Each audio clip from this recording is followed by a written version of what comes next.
எங்களுக்கு குறையும் உண்டு, அதனை காணெழுந்து சொல்லலாமா?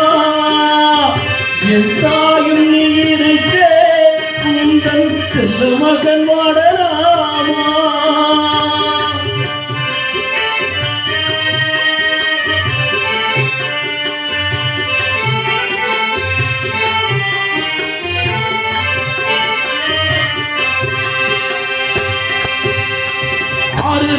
யாரும் இல்லை, ஆசை வைக்கும் எண்ணம் இல்லை, ஆணவத்தில் ஆடுவரும் ஜீவனும் இல்லை.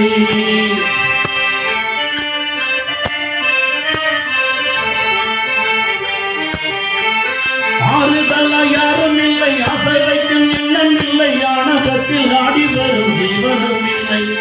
சொந்த பந்தம் யாரும் இல்லை, ஜனம் நல்லதில்லை, உன்னை இங்கேயு கொல்லையில் அல்லதோடு தெய்வம் இல்லை. கடுமாறி திருக்கோவில் வந்தேனம்மா, அம்மா ஜெகதீஸ்வரி, இந்த குழந்தை என யாதரி.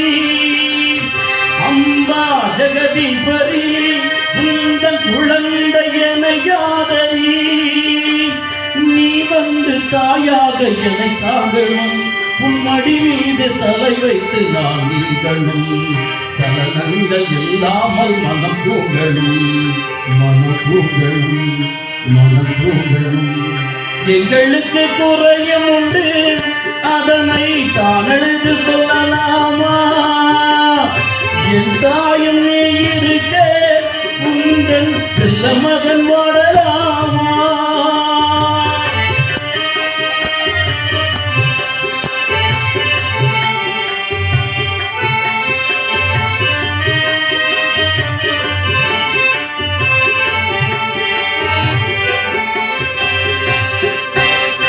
வெண்சங்குநாத மழை மங்களம் மணி ஓசை வெள்ளியம் திரிமுழுதும் நாட்டிலே.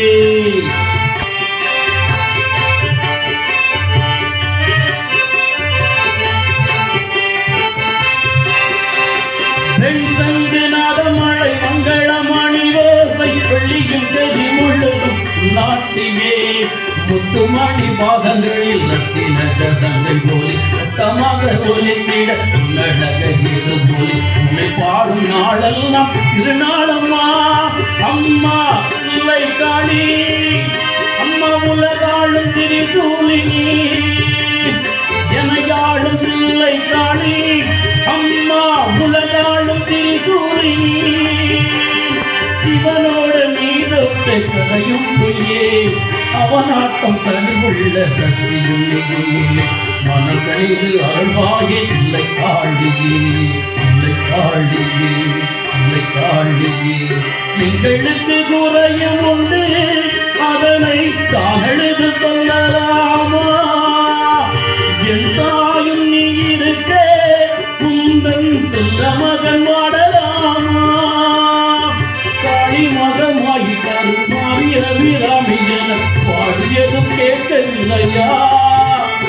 காளி மகமாயி கருமாறி அபிராமி என பாடியதும் கேட்கவில்லையா? செல்வங்களும் நற்புகளும் பங்கிவிடும் மனமறி நிம்மதியும் தேவையல்லவா? தாயே நிம்மதியும் தேவையல்லவா?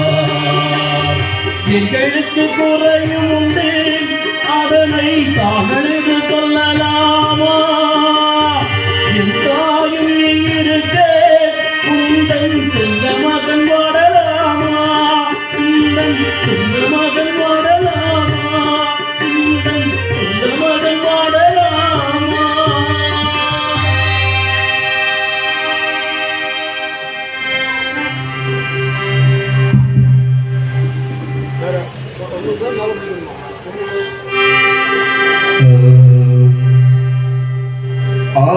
ஆயக்கலைகள் 64 அறிய வைத்த தேவி. அம்மா அறிய வைத்த அம்மா,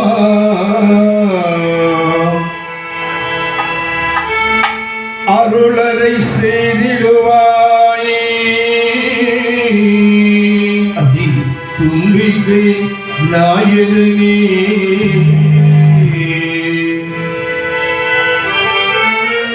நல்லதை செய்திடுவாய். தும்பிகை நாயகனே நாயகனே.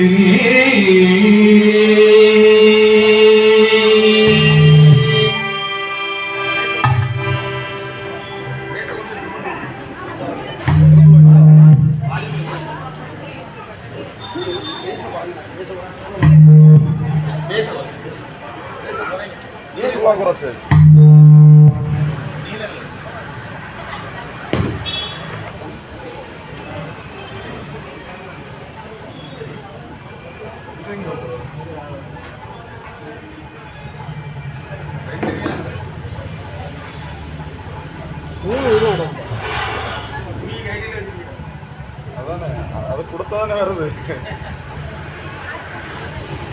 നല്ല എങ്ങോട്ട് പോകും.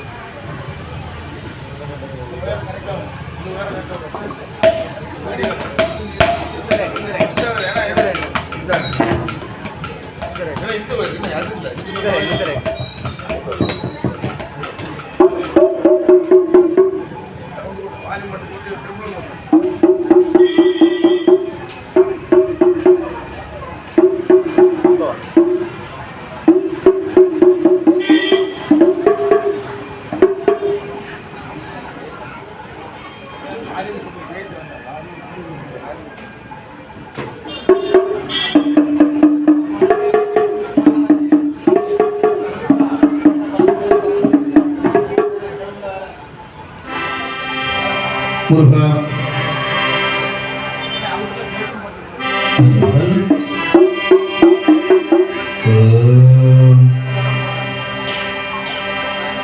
துவாரகை புரிவாசா வந்தருள்வாய் வந்தருள்வாய். துவாரக புரிவாசா துவாரகை புரிவாசா வந்தருள்வாய் வந்தருள்வாய். துவாரகை புரிவாசா துவாரகை புரிவாசா வந்தருள்வாய் வந்தருள்வாய். துவாரகை புரிவாசா பாரதம் முடித்து வைத்தாய் மாயவனி மாயவனி. பாரதம் முடித்து வைத்தாய் பாரதம் முடித்து வைத்தாய் மாயவனே மாயவனே. பாரதம் முடித்து வைத்தாய் துவாரகை புரிவாசா வந்தருள்வாய் வந்தருள்வாய். துவாரகை புரிவாசா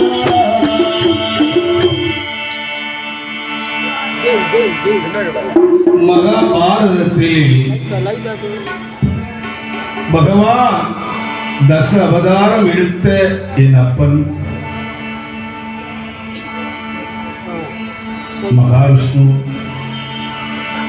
மாயவன் கண்ணபெருமான் அருள் பாவிக்கின்ற அற்புதமான கதையினை எங்கள் வில்லிசை மூலமாக ஆரம்பிக்கின்றோம். ஆமா, மகாபாரதத்திலே முக்கியமான ஒரு கட்டம் கிருஷ்ணந்தூர் என்பார்கள். இந்த பகவான் எப்படி கிருஷ்ணதூதாக வருகிறார்? இந்த விதமாக மகாபாரதத்தை மாயவன் கண்ணபெருமான் முடிக்கிறார். அப்படி துவாரகாபுரி என்று சொல்லக்கூடிய இடத்தை ஆண்டு வருகின்றார் தச அவதாரம் எடுத்த கண்ணபெருமான். அப்பொழுது சீரும் சிறப்புமாக மாயவன் ஆண்டு வருகின்றார். ஆண்டு வருகின்ற போது பிராணனுடைய நாடு. பிராண நாட்டிலே பிராண மகளானவள் திருமணம் முடித்தது. சரிதான். திருமணம் முடிந்தவுடனே அங்கு பெரியவர்கள் எல்லாம் அமர்ந்திருந்தார்கள். மத்தியானம் சாப்பாடு முடித்தவுடனே நேராக கண்ணபெருமான் அமர்ந்தார். பலராம சக்கரவர்த்தி அமர்ந்தார். சாக்தி ஆழ்வார் அமர்ந்தார். இப்படி பலவர்கள் அங்கு அமர்ந்து கொண்டிருந்தார்கள். அப்பொழுது சாக்தி ஆழ்வார் ஆரம்பித்தார். ஆமா, பாண்டவர்களுக்கு உரிமை பெற்ற நாளை நாம் வாங்கி கொடுக்க வேண்டாமா? கண்டிப்பாக கொடுக்க வேண்டும் அல்லவா? அப்பொழுது அந்த சபையிலே பலராம சக்கரவர்த்தி கோபம் வந்துவிட்டது. ஆமா, சூதாட்டத்திலே தோற்ற நாளை திரும்ப கேட்கக்கூடாது. கண்டிப்பாக தோற்றது தானே. சாத்தியாளர் கோபம் வந்துட்டது. பலராம சக்கரவர்த்தி, உன் மகளை துரியோதனனுக்கு கொடுத்ததினாலே நீ எதிர்த்து பேசுகிறாய். எல்லோருக்கும் முன்னால்தானே துரியோதனன் சொன்னால் 12 வருஷம் வனவாசம், 1 வருஷம் அஞ்ஞானவாசம் முடித்தால் நாடு தருகிறேன் என்று. சரிதான் என்று அவர்களுக்குள்ளேயே ஒரு வாக்குவாதம் நடந்து கொண்டிருக்கிறார். என் அப்பன் பகவான் கண்ணபெருமான் இழந்தார். அண்ணா பலராம சக்கரவர்த்தி சற்று அமருங்கள். ஆமா, சாத்தியாழ்வார் சற்று அமருங்கள். பாண்டவர்களுக்கும் கௌரவர்களுக்கும் தான் சண்டை, நமக்கு சண்டை இல்லை. ஆமா, நமக்கு எதற்கு சண்டை? பாண்டவர்களும் கௌரவர்களும் சண்டை போடுறாங்க, நம்ம இடையில இருந்தது. சற்று அமருங்கள். உடனே கண்ணபெருமான் யாரை அழைத்தாள்? யாரை அழைத்தார் ஐயா? பாண்டவரினுடைய மூத்தவன் தர்மத்தை அழைத்தார். தர்மாழ்வாரே, பொதுவாக சண்டை வராமல் இருக்க வேண்டுமானால் நாம் ஒரு நல்ல பெரியவரை பார்த்து தூது அனுப்ப வேண்டும். என்ன தூது அனுப்ப வேண்டும். அதுல துரியோதனன் மனசிலே நாம் என்ன இருக்கு என்று நாம் தெரிந்து கொண்டு அதன் பிறகு நாம் சண்டை போடலாம். ஆமா, இந்த செய்தியை தோரகாபுரிக்கு சொல்லி விடுங்கள் என்று மாயவன் கண்ணபெருமான் புறப்பட்டார். அப்பொழுது பொதுவாக தூது போக வேண்டுமானால் நல்லவனாக இருக்க வேண்டும். ஆமா, ஒரு நடையில ஒரே செயல் பேசக்கூடாது, அவனாக இருக்கக்கூடாது. கண்டிப்பாக. அப்போது தர்மாழ்வான் யாரை பார்க்கிறார்? யார் ஐயா? உலோக முனிவன் என்று சொல்லக்கூடிய முனிவன் பாண்டவர் சபையிலே ரொம்ப வருஷமாக இருந்தவன். அவனை அழைத்து தூது அனுப்புகிறாள். தூது புறப்படுகிறார் தோரகாபுரி. எங்க வருகிறாள் பாருங்க, எங்க வருகிறாள் ஐயா? எப்படி தூது வருகிறாள்? காவி ஓடை அணிந்து, காவி ஓடை அணிந்து முனிவன் எய்வார்கள்.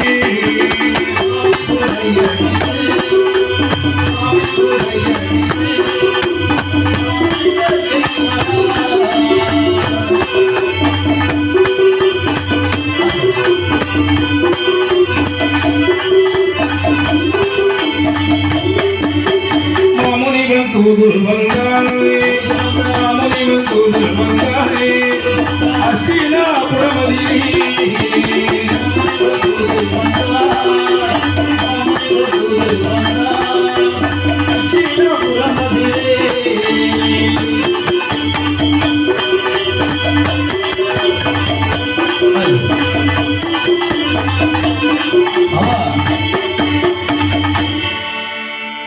இந்த மகாமுனிவன் தூது வருகிறான் அஸ்தினாபுரத்துக்கு. அங்கு துரியோதனன் அரியாசனத்திலே அமர்ந்திருந்தான். மன்னர்களோடும் சேனைகளோடும் மாமன்னன் அல்லவா துரியோதனன் அங்கு அமர்ந்து கொண்டிருக்கிறார் அந்த சபையிலே. அப்பொழுது அங்கு யார் வருகிறாள்? இந்த உலோக முனிவன் அங்கு வருகிறார். சாமி பாருங்கள் என்று துரியோதனன் அரியாசனத்திலே ஆசனம் கொடுத்தார். அரியாசனம் கொடுத்தார். அமருங்கள், வந்த காரியத்தை பேசுங்கள். ஆமா, கூறுங்கள் முனிவரே, கூறுங்கள், வந்த காரியம் என்னவோ என்று அவர் பேச ஆரம்பிக்கிறார். எப்படி? 12 ஆண்டு வனவாசம், 1 ஆண்டு அஞ்ஞான வாசம் முடித்து பாண்டவருக்கு நாடை திரும்பி தருவாய். அப்படி பாண்டவருக்கு நாடை திரும்பி தருவாய், தருவாய், தருவாய்.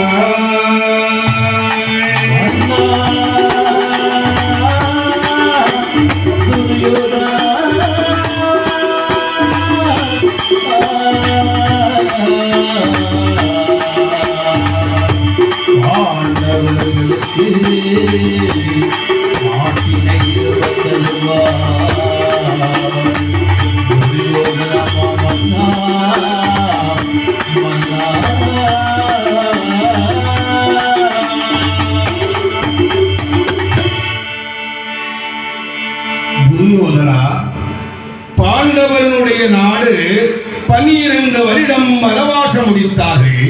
ஓராண்டு அஞ்ஞானவாசம் முடித்தார். அந்த நாடை அப்படி அப்படி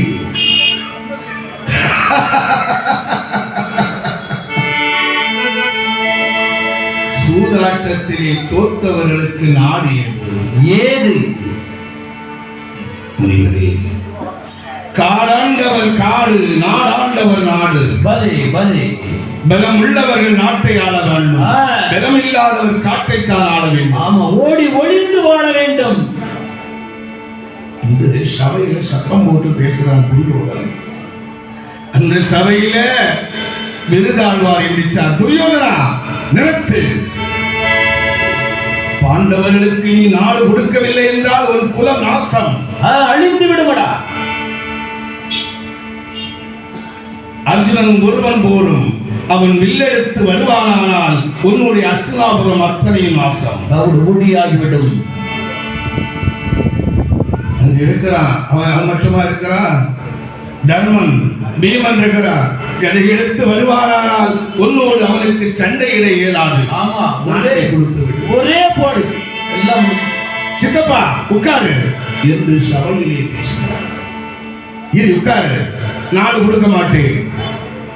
பொதுவாக நல்லவங்களுக்கு புத்தி சொல்லலாம், தீயவர்களுக்கு புத்தி சொல்ல இயலாது. அவன் சொன்னாலும் கேட்க மாட்டான். அந்த சபையிலே துரியோதனுடைய தாத்தா பீஷ்மாச்சாரி இருந்தார். அவர் துரியோதன் பேசி ரொம்ப வருஷம் ஆச்சு. ஏன்னா சொன்னா கேட்க மாட்டான். ஆமா, சொல்றதே கேட்க மாட்டானே. துரியோதனுடைய தகப்பனார் திருதராசரிடத்திலே சொல்கிறார், நாடை கொடுக்க சொல்லு, நமக்கு பகை வேண்டாம். ஏப்பானா, இவனுக்கு துரியோதனனுக்கு கண்கள் சிவந்தது. கண்கள் மட்டுமா சிவந்தது, அவன் மேனியெல்லாம் சிவந்தது. அவன் போட்டிருக்க மாலை கூட கருத்து அவ்வளவு ரத்தம் குதிக்கிறது. ரத்த குதிப்பு மாதிரி வருது. முனிவரை பார்த்து என்ன கேட்கிறான் பார்த்தீங்களா? ஏ முனிவா, எழுந்துரு, வந்தது போல ஓடிவிடு. போகும் ஐயா வெளியே என்று உரைத்திடுவாங்க. போகும் ஐயா வெளியே உரைத்திடுவாங்க.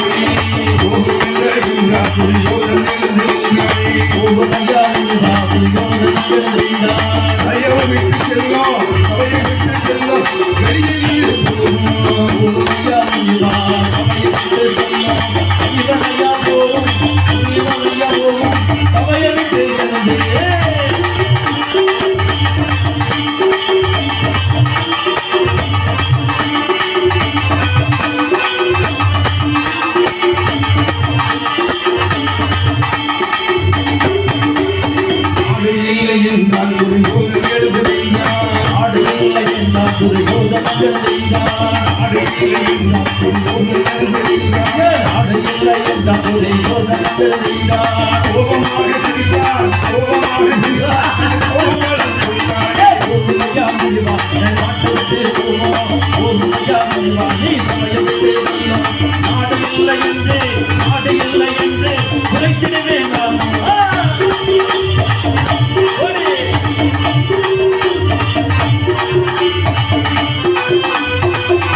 ஏன்னா அந்த சபையில சண்டை வந்தாச்சு. என்ன வந்தாச்சு? சண்டை வந்து விட்டது ஐயா. ஒவ்வொருவர்களும் ஒவ்வொரு மாதிரி பேசுகிறார்கள். அப்பொழுது அங்கதேசத்து மன்னன் கர்ணன் எந்திரிச்சார். ஆமா, உமக்கு வயதாகிவிட்டது, எனக்கு வயதாகவில்லை, என்னோடு மோத சொல்லுங்கள், நான் மோதி பார்க்கிறேன். இந்த நேரம் பார்த்தாலும் அர்ஜுனன் அர்ஜுனன் என்று புலம்பிக் கொண்டிருக்கிறீர்களே.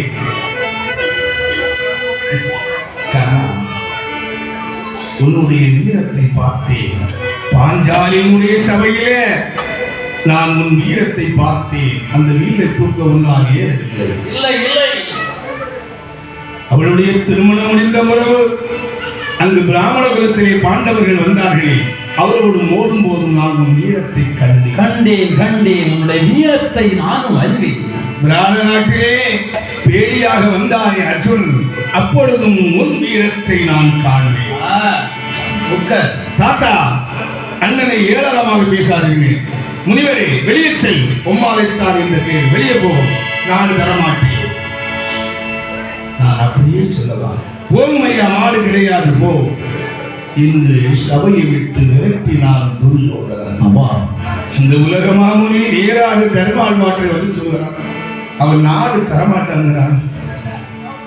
இதை துவாரகாபுரி ஆட்சி புரிகிறார் கண்ணபெருமானிடத்திலே சென்று சொல்லிவிடுகிறார். அப்படி கண்ணனிடத்திலே வந்து இந்த முனிவன் சொல்லுகிறார். அப்பொழுது அந்த மாயவன் கண்ணபெருமான் என்ன நினைக்கிறார்? என்ன நினைக்கிறார் ஐயா? முனிவரே, இங்கு காண்டீபன் அர்ஜுனனை இங்கு வரச் சொல்லுங்கள், ஆஹா, நான் அழைத்ததாக சொல்லுங்கள் என்று விடை கொடுத்தான். அவனும் நேராக முனிவன் தர்மாழ்வாரிடத்திலே சொல்லுகிறான். அர்ஜுனனை மாயவன் கண்ணபெருமான் அழைத்தார். இப்போ பகலில நாடு கொடுக்க மாட்டேன்னு பெரியவங்களை மதிக்காம சத்தம் போட்டான் துரியோதன மாமன்னன். இரவு நேரம் கூட்டம் வைக்கிறான், பெரியாளெல்லாம் கூப்பிட்டு, அம்மா தாத்தா, உமக்கு 884 வருடம் இந்த உலகத்தில் ஆண்டிருக்கிறீர்கள், என்ன நினைக்கிறீர்கள்? சண்டை வந்தால் யாருக்கு இந்த நாடு கிடைக்கும்? சண்டை வந்தால் எவ்வளவு படை இருந்தாலும் சரி, எவ்வளவு பலம் இருந்தாலும் சரி, கண்டிப்பாக இறைவனுடைய அருள் இல்லாமல் உன்னால் வெல்ல இயலாது, ஒன்றுமே பண்ண முடியாது. தாத்தா, அதுக்கு நான் என்ன செய்ய வேண்டும்? நேராக செல், உன் மாயவன் கண்ணபெருமான், அவர்களுக்கு அவன் மாமன், உங்களுக்கும் மாமன் முறையாகும். கண்டிப்பாக. ஏனெனில் மாயவனுடைய அண்ணன் மகள் பார்வதி உனக்கு திருமணம் முடித்திருக்கிறார்கள். அதனால கண்ணனை கூப்பிடு, மாயவனை கூப்பிடு, உனக்கு வெற்றி கிடைக்கும். ஆமா, உன் மாமனை அழைத்து வா என்று சொன்ன உடனே புறப்பட்டார். அதோ துரியோதனன் புறப்பட்டு வருகிறார். எப்படி வருகின்றான் துரியோதன மாமன்னன்? தங்க நல்ல தேரேறி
இந்த மாயவன் தன்னுடைய காவலாளிகிட்ட சொல்றான். என்ன சொல்றா தெரியுமா? என்ன சொல்கின்றார் ஐயா? துரியோதனன் வந்தாலும் உள்ளே அனுப்புங்கள், அர்ஜுனன் வந்தாலும் என்னுடைய தூக்கறைக்கு அனுப்பி விடுங்கள். ஆமா, இப்போ துரியோதனன் வேகமாக அஸ்தினாபுரம் விட்டு துவாரகாபுரி வருகிறார். இந்த வரும்போது இந்த சகனம் இருக்கு பார்த்தீங்களா, அது தெரியும். இந்த வரும்போது சகனமானது எப்படி இருக்கிறது? சகுனம் எப்படி இருக்குது ஐயா?